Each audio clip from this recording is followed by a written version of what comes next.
Kazipet railway స్టేషన్లో ఏం జరిగింది? కాసిపేట రైల్వే స్టేషన్లో భార్యని వాళ్ళ తల్లి గారింటికి పంపిస్తున్నాడండి. She was carrying. అచ్చా.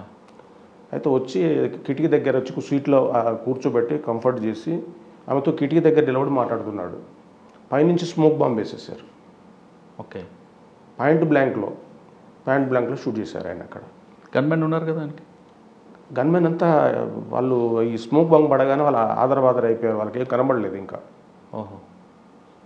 కాల్ చేశారు. వాళ్ళ రెక్కీ ప్రకారం అంటే రిట్రీట్ అయిపోయారు. ఎవరు దొరకలేదు స్పాట్లో.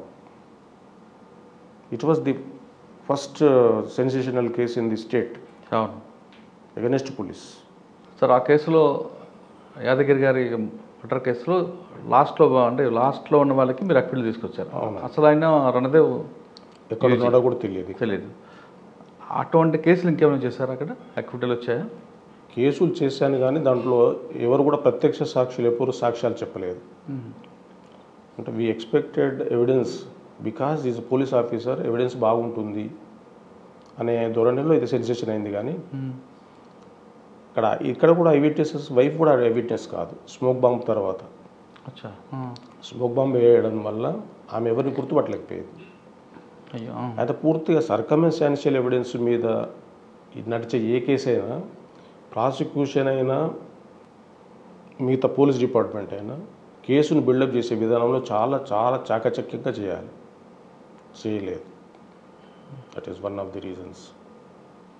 Had I been public prosecutor then in that case I would have definitely got conviction. Sir ఆ కేసులో పైనుంచి స్మోక్ బాంబ్ వేస్తున్నప్పుడు ఎవరు చూడలేదు? అక్కడ వేస్తున్నప్పుడు చూడలే, పేలిన తర్వాత చూశారు. అచ్చా. ఫుట్ఓవర్ బ్రిడ్జ్ మీద ఎవరు లేరు అప్పుడు? వేసాట వెళ్ళిపోయారు, పరిగెత్తుకారు, రిట్రీట్ అయిపోయారు. ఎవరెవరికి అసైన్ చేసిన డ్యూటీ ఉంటుందో ఎవరు డ్యూటీ వాళ్ళు చేసేసి వెళ్ళిపోతారు సార్ ఇమ్మీడియట్గా. ఇంకా మిగతా కేసులలో ఈ ఎక్స్ప్లోజివ్ సబ్స్టాన్సెస్ యూజ్ చేయడం, ల్యాండ్ మైన్స్ పెట్టడం లాంటిది. కానీ ఆ కేసులో రిటాలియేషన్గా ఒక డాక్టర్ గారిని చంపారు కదా యాదగిరి మర్డర్. అవునండి. అది మీ దగ్గరకు వచ్చిందా? దాంట్లో రాలేదండి. పౌర హక్కుల సంఘం ఆయన చంపారు కదా. అవును సార్, రామనాథం గారిని చంపారు. రామనాథం గారని. దానికి సంబంధించి మీ దగ్గరికి ఏం కేసు రాలేదండి. ఓకే. తర్వాత ఇంకేమున్నాయంటే మీ దగ్గర వరంగల్లో నక్సల్స్ ప్రభావిత ప్రాంతాల్లో? అన్నీ దేంట్లో సాక్ష్యాలు చెప్పలేదండి. జస్ట్ కేసు రావడం, ఏదో చేసామనిపించడం, వెళ్ళిపోవడం అంతే. సార్ మీరు చాలా కేసులు చూస్తుంటారు. ఇప్పుడు వరంగల్ యాదగిరి కేసులు లాంటివి తీసుకుంటే ఆ సీన్ ఆఫ్ వెపన్స్లో ఉన్న వాళ్ళు కాకుండా కుట్ర పండారంటే ఎక్కడెక్కడో అండర్ గ్రౌండ్లో అందరి పేర్లు పెడుతుంటారు. దానివల్ల ఏంటి ఉపయోగం ఉంటుందండి? ఎగ్జాంపుల్ యాదగిరి మర్డర్ తీసుకోండి. దానికి సూత్రధారి పాత్రధారులు ఒకరైతే సూత్రధారులు వేరే అని ఉంటాయి.